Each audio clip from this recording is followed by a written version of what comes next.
Covering nearly half the Earth's surface, the vast open ocean and deep sea environments of the high seas are ecologically vital, critically threatened, and among the least understood on the planet. The ocean is the world's largest and arguably most important carbon sink, yet the vast majority of it lacks any meaningful protection from multiple stressors, including overfishing, deep-sea mining, and fossil fuel exploration that threaten to disrupt the indispensable role it plays in the climate system. Scientists and coalition members of the High Seas Alliance have identified some of the incredible biodiversity hotspots in the high seas that deserve priority protection and could become the first generation of high seas MPAs under a new UN High Seas Treaty. One of these hotspots is the nutrient-rich waters of the Emperor Seamounts, which supports a vast array of biodiversity. The whole mountain range is an artery of biodiversity which runs throughout the North Pacific. The scientists tell us that these mountains are stepping stones for all marine animals when they are crossing the ocean. But the Emperor Seamounts, they have suffered a heavy exploitation.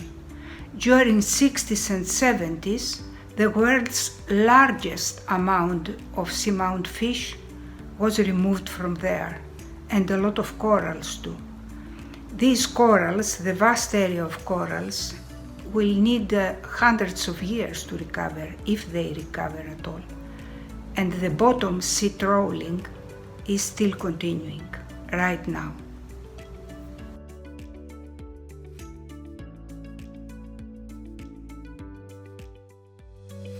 Ali from Palau. Today, we stand at a crossroads facing a climate crisis, a biodiversity crisis, a humanitarian crisis, and an ocean crisis. Palau is on the front line of this crisis, and our children's future is in peril. Palauans have lived in harmony with the ocean and land for centuries. Conservation is rooted in our culture, and it's faithfully passed down through the generations. Today, caring for nature forms an important part of our modern constitution. As a large ocean state, Palau is committed to protecting the ocean. Like all Pacific Islanders, for us, life begins and ends with the sea. If you do not protect it, it will not protect us.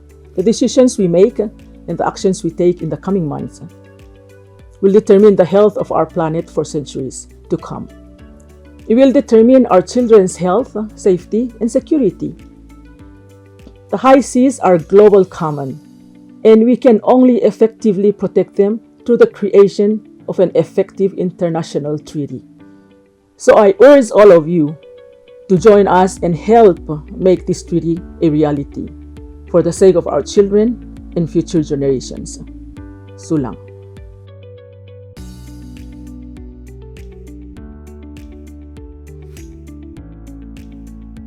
We have to close this whole area to fishing permanently. We have to create a marine protected area inside the United Nations High Seas Treaty.